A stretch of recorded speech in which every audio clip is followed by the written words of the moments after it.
Coach, you want to first talk about last week, game where you got up early, and you established that ground game a little bit, and kind of a twist of tails from the years so far. Your ground game were going, then the defense kind of gave up some long passes, some touchdowns. So kind of a turnaround, but was there a difference, a change or anything, or how do you assess the last week's game a little bit? Well, I thought we had a good fast start offensively.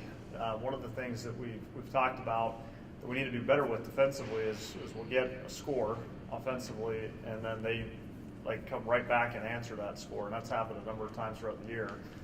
So when we've had momentum, we haven't been able to maintain it as well as we wanted to. On the other hand, defensively, there's been a number of times when they've gone out on the field where we haven't had any momentum at all, where they've been backed up in a quick change situation off a turnover or poor field position, maybe off a kicking play of some sort, and they've really responded well and played terrific defense. And so I think our defense plays well when their backs against the wall, and we need to learn how to continue to play when we do have some momentum to continue to build a lead when we've established one. That's a big thing. Regarding our run game, it's gotten better and better every single week, which has been great to see. It's something that we've worked hard on to establish, and so that's gotten better. As you mentioned, we gave up some big plays in the passing game, and that's something that we really haven't done all year. Our secondary's been very strong. Statistically, they've been ranked number 1 in our league in pass defense. I have a lot of belief and confidence in those guys. They've had a great year. We didn't have our best stuff Saturday in that area, but they've had a great year. These next couple of weeks, obviously coming up right now, with this week's game, most importantly, we're hoping to bounce back and get on track that way. Jarvis, what's it been like to see Ben's emergence to kind of give yourselves a 1-2 punch with yourself and him? It's been good, to have help in the backfield. It's also good seeing a young guy succeed. I mean, that's what that's gonna be like the next step in our program, is someone to build off, and he's gonna be a great person to build around. Do you feel like a mentor to him a little bit? The reins are going to be passed soon, and you're trying to give him all the pointers you can?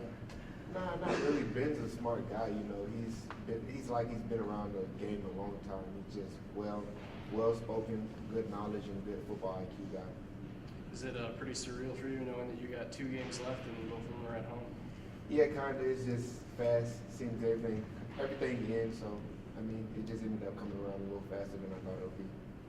So you're in your senior year this year. Ben's coming on as a freshman. Has this been the most formidable 1-2 punch you've seen in your college career you've been a part of? Yeah, because early on in my freshman year it was me and Randall, but no one else really has came on like Ben has, so it's good to see.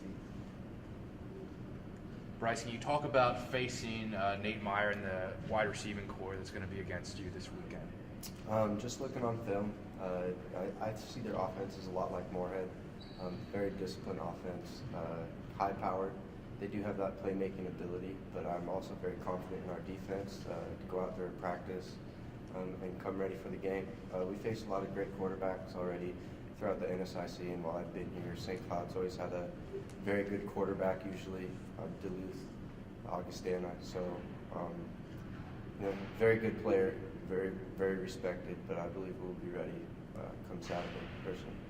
Tyler, what do you see schematically out of St. Cloud? Well, offensively, they do have a very skilled passing game with their quarterback, Nate Myers, we just touched on, and they've got a really good receiver, one of the tops in the league. So they've got good skill. They've got good balance that way, with who they distribute the ball to. So we've got to make sure we match that skill very well. Defensively, they're a 3-4 team, and it's the first 3-4 team that we've really seen all year. Now, we've seen teams that base from a 3-4 in terms of personnel, but they never really align in a odd front.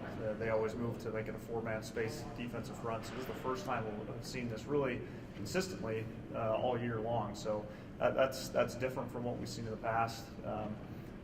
In their secondary, they've got some good players, physical, tall, long levered kids, and so they've got some good skill on the back end also. So there's some differences that we will see this week in terms of their schematics, and there's some things that we've seen at different points in the year. But every game's different, every opponent's different, every situation's a little bit different week to week. So of course our focus is just getting ready for these guys and whatever they do, and try to solve any problems that they provide, and that's always kind of the name of the game. 2 games left and 2 home games. That's got to be nice to know, and I'm sure you'd like to get 2 wins to end the season. Yeah, we do, and obviously, first thing first, we got to play our best game that we can against St. Cloud, and we know they're a really good football team, so we've got to prepare well that way. I feel really partial to our seniors as we're heading into the final couple of weeks of the season. I had mentioned that to our team after our game at Moorhead, and did it again yesterday in our team meeting, just about how important it will be to practice and prepare the right way and to play our best come game day, in part for these great seniors. I really appreciate all the work that they've done in the time that I've been here, but also for many of them the time before I was even here. Jarvis is one of those guys, and so I definitely appreciate that work that they've done, and we want to make sure that we send them off on a positive note, and that's what we're working to do.